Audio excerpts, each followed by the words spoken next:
मजा छौड़ी बेसी लेबोगे, रंगवा लगाई गाल मिसी देबोगे। फगुआ के मजा छौड़ी बेसी लेबोगे, रंगवा लगाई गाल मिसी देबोगे।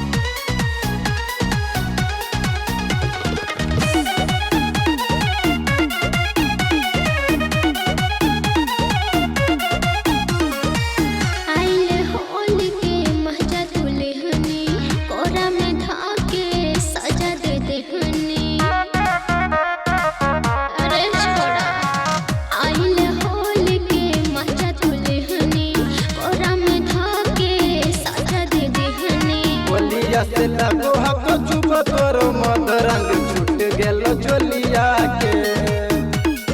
ऊपर से नीचे हम रंग देबो भाले, चल जैतो गोलिया गे।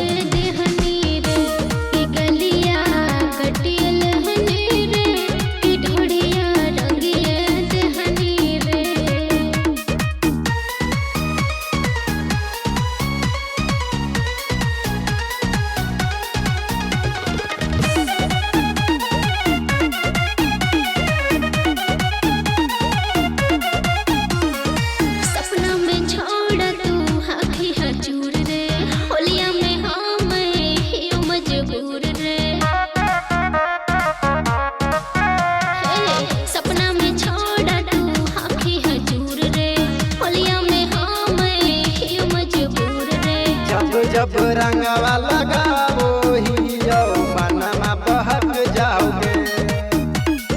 दिलवा में उठो जुनून सबके, सब छोड़न बहक जाओगे।